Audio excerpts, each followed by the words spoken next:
नमस्ते। मैं Sachin Kulkarni CMD CFT हमेशा की तरह आज फिर तैयार हूं अपने ऑब्जर्वेशंस आप लोगों के साथ शेयर करने के लिए। आज की तारीख है 21/12/2020। हमेशा की तरह शुरुआत करते हैं डिस्क्लेमर के साथ। जैसा कि आप लोग जानते हैं, मैं अपने वीडियोस और व्यूज यहाँ पे पोस्ट करता हूँ, शेयर करता हूँ। ये सिर्फ स्टडी पर्पस के लिए होते हैं, ये मेरे ट्रेडिंग कॉल्स या रिकमेंडेशंस नहीं है। तो मैं आप लोगों से रिक्वेस्ट करूंगा, मेरा वीडियो आगे देखने से पहले ये डिस्क्लेमर जरूर पढ़िएगा। हमेशा की तरह आज फिर शुरुआत करते हैं निफ्टी के चार्ट के साथ। सबसे पहले कल हमने 3 वजह बताई थी निफ्टी 13,778 के टारगेट लगने की। उसके बाद में कहा था कि मार्केट बहुत ऊंचाइयों पे पहुंचा हुआ है, हमें अलर्ट रहने की जरूरत है। अगर डोजी का लो ब्रेक होता है तो हमें सेल करना है। जब तक डोजी का लो ब्रेक नहीं होता है तब तक ऊपर 13,822 हमारा टारगेट है। जो टारगेट नहीं लगा, डोजी का लो ब्रेक हो गया। डोजी का लो था 13,658, उस ब्रेक होने के बाद 13,131 तक पहुंच गए। अब आज रुके कहाँ है? ये प्रीवियस टॉप, ये रेड कैंडल वाला प्रीवियस टॉप उसके करीब आज सपोर्ट लिया है। और अगर हम इस स्विंग का रिट्रेसमेंट भी ड्रॉ करें तो ये अराउंड 61.8% रिट्रेसमेंट पे रुका हुआ है। कल क्या करें? जैसा हमने पिछली कई बार देखा है, बड़ी बड़ी कैंडल्स बनने के बाद एक बार बाउंस जरूर आती है। एटलीस्ट इस कैंडल के 50% के करीब आती है। तो मैं इंट्राडे ट्रेडर्स के लिए ऐसी सलाह दूंगा कि जब कल अगर यहाँ से 50%, इस टोटल कैंडल के 50%, यानी मैं ड्रॉ ही करके दिखा दूं यहाँ पे 13,454 के करीब कोई बेयरिश पैटर्न बनता है तो ही शॉर्ट करना, या इस बॉटम के करीब 13,131 के करीब कोई बुलिश पैटर्न तैयार होता है तो ही बाय करना।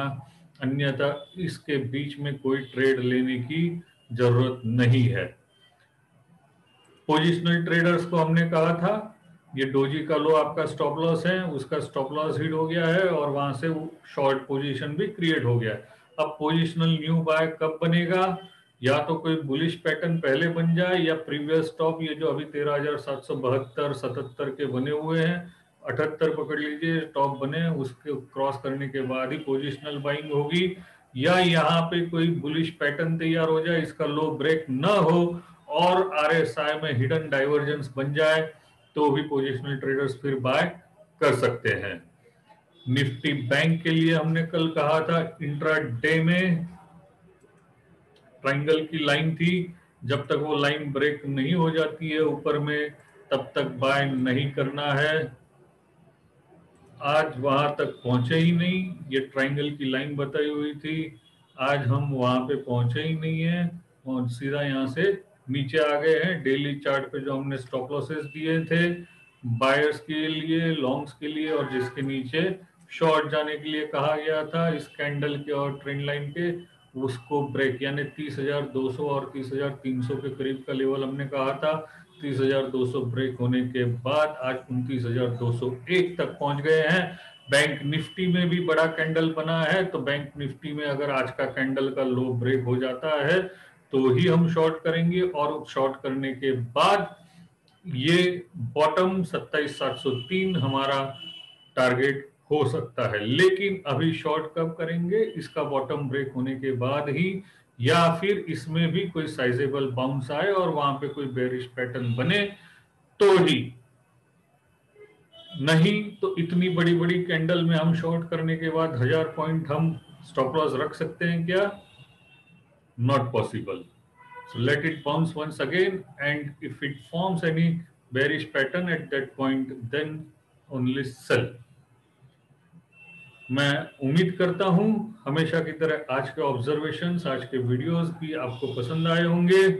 कल फिर मिलूंगा अपने ऑब्जर्वेशंस के साथ, तब तक के लिए धन्यवाद।